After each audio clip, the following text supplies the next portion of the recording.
at the Prisidio in Tucson.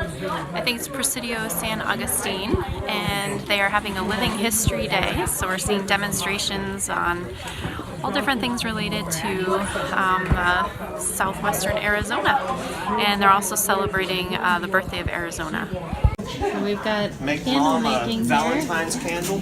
Right there? Your turn. Just like this. On 1, 2, 3. We're making some candles here. Gotta wait till it's a little milky. Do the second dip. Alright. Now we bring it out here and let it hang up to cure. You sure? You're the last one. Get over here. Give it a go. Now you can say you're with the butchers and the bakers as a candlestick maker. One of the first 3 professions ever. We've been making candles as long as we've been eating and making bread. Received a pension. We have another woman who is married to an artillery person who, because we had a big argument because I said Schofield, it's Russian. Because I was watching one of the first conflicts that they were having in Russia. The man picks up a weapon and I'm like, no, that's a Schofield. This is so cool. Yeah. The tool to cut your meat with or something. Our pencils. Sharp too. It's just mustard. It's a pistol. Saddle. Yeah. And during the 33 years that Tucson is part of Mexico, they experienced, they're still experiencing Apache attacks, but they're experiencing for the first time the coming of Americans. And the first time Tucson ever sees an American is in 1826. There's fur trappers up there in the north hunting beavers and otter. And believe it or not, these rivers ran at one time. They came to Tucson and they requested the Mexican army. It was out on the side of the house. This would have been a little storage house. I love these little thingies hanging out. Garlic, those are so cute. Oh yeah, the garlic. We got to taste a little bit of Mexican chocolate at the last table. The Mexican soldier. They use these for spices. They dry these. The American-Mexican period, and now we come into the Spanish period. This is a nice day.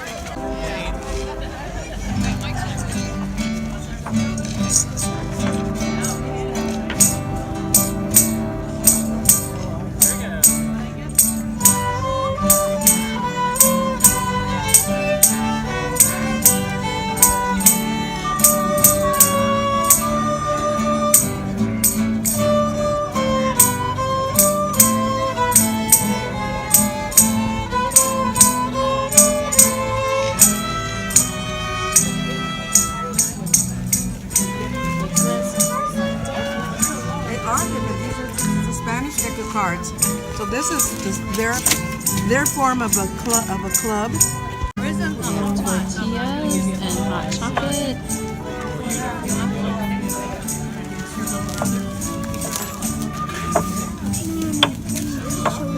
They're good.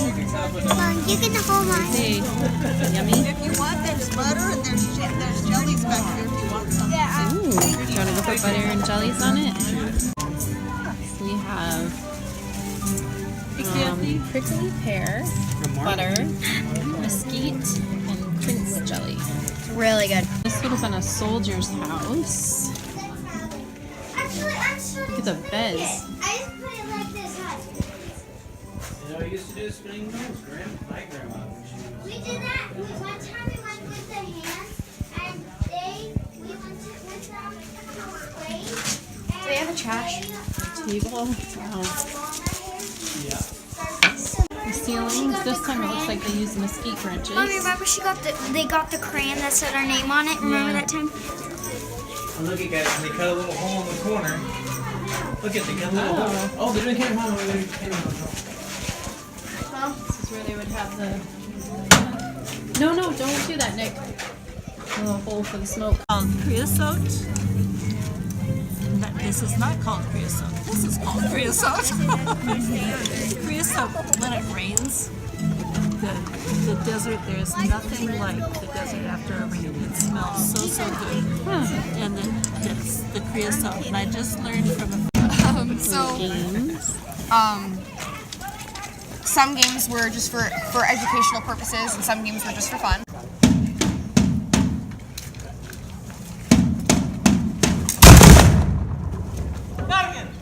Target.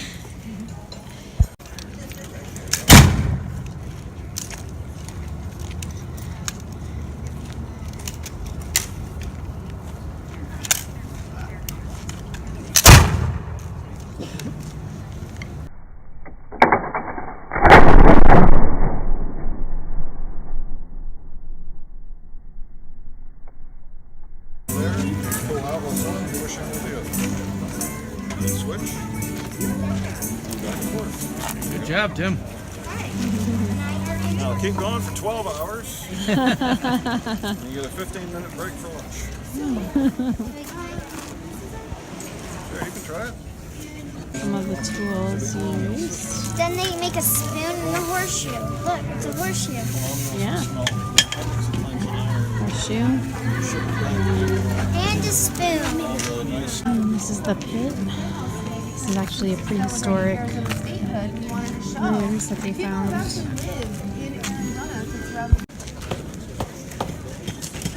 Had a cannon of 4 soldiers and one gun captain. A slow-mo video. Slow-mo. Begin when the gun captain is ready.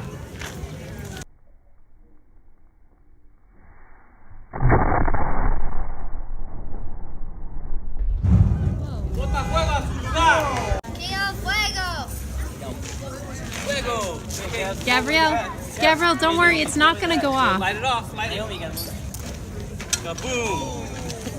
Kaboom! Mommy goes away. Flies out. It's all dirty. It hits mom. Okay, we're not done. Whoa. We're not done. You can put an ad in the paper Monday saying, We're not done because okay, we're not done. So then she'll say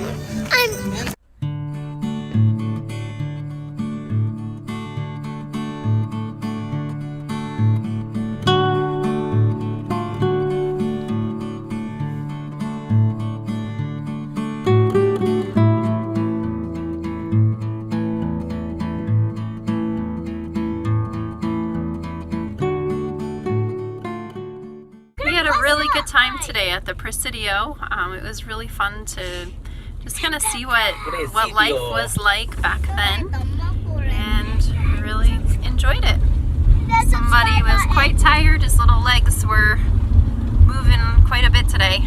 Just let you know, hit that subscribe button. liked the cannon very much. Yes, he did like the cannon. So this morning we were in Tucson for church, so we decided to head over to University of Arizona. Has a Flandreau Science Center and Planetarium.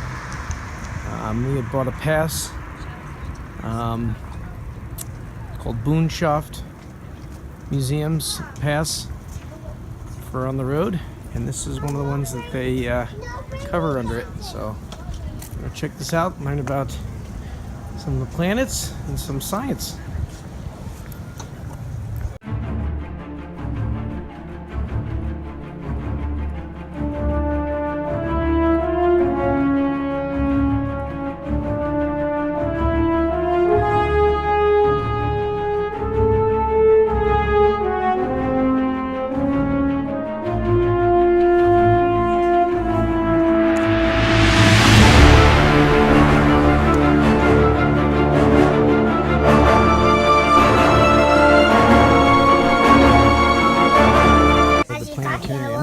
Yes, I did. I got yellows too.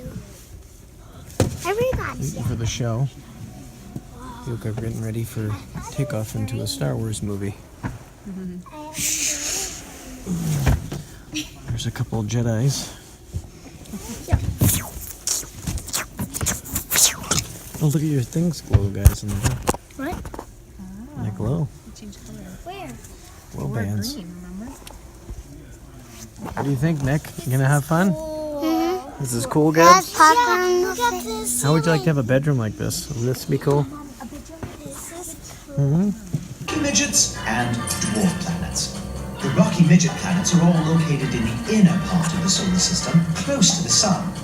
And the gas giants orbit much farther out from the sun in the outer solar system. But what are all those little planets doing out there past the gas giants? Aren't they rocky midgets too? No, not really. They're far too small, much smaller than the rocky midgets. That's why they're called dwarf planets. A classic example of one of these dwarf planets is the little ice world not far from here called Pluto.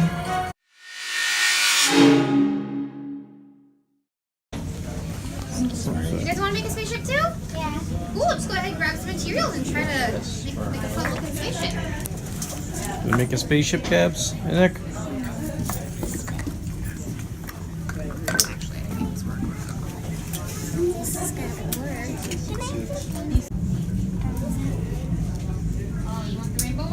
What are you trying to do, Tim? I don't even have the rainbow, it looks sick. But do you want to make your spaceship rainbow? They're all doing their puzzles and different experiments and assignments.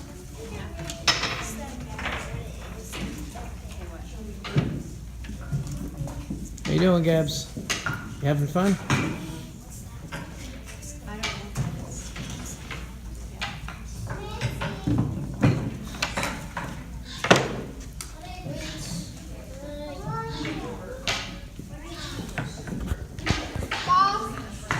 What are you doing, Olivia? No idea. Just making it up as you go. Yes. I think. Supposed to touch every peg, and so far, I don't know what I'm doing. You're supposed to do what? Touch every peg. With the rope? Yeah. There's a way of doing it with every single. There has to be. Hmm. So that's why I'm trying to figure it out right now. Go down to the next row and circle around the inside. You've already touched the outside, so go from there, go to this. There you go. You've touched every peg from the outside, right? There you go, every peg is touched. See, it's on one side of the... Good job. So Mom and Dad thought this frog leap would be so easy, but apparently we can't figure anything out to try to figure it out. Mom, is this easy? Nope. Oh, wait a minute. So we're trying to think of plans to try to win this game. Gabby, what are you doing? Trying to figure out this. Trying to make a pyramid? It says you have to try to make a pyramid. Is it easy? No, it is. Good luck. Bye.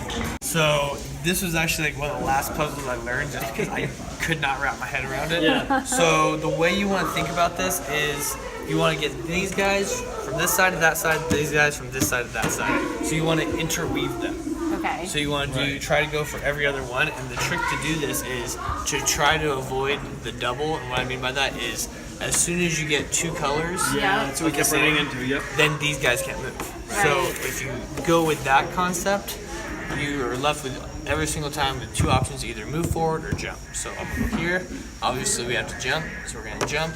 If I move forward, that'll be the double. So I'm gonna go forward, and then we're gonna jump. Jump, Okay. forward, jump. Okay, got it.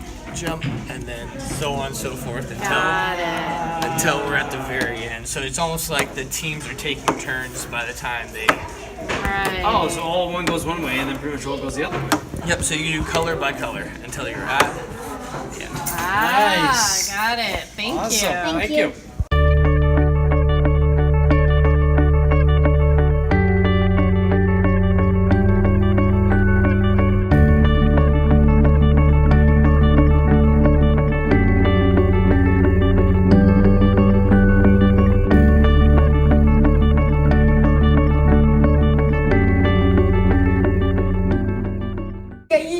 Tim, what did you just do? He won this. How did you win? No, he's like, are you Tim Maney? I'm like, yes. He's like, then you just won the prize. And then he took it, and he had to take 2 pictures. Wow. Timmy. And how did you win it? I just guessed. Guess what? Guess how many satellites are in use right now and being tracked? Active satellites, right? And what was your guess? Wait, Naomi, don't take it out yet. 206, and no one got it was 2006, right? And yeah, what was the real 1,000. answer? 1,009. Don't open it Come yet. on, I did 3,000. Mom.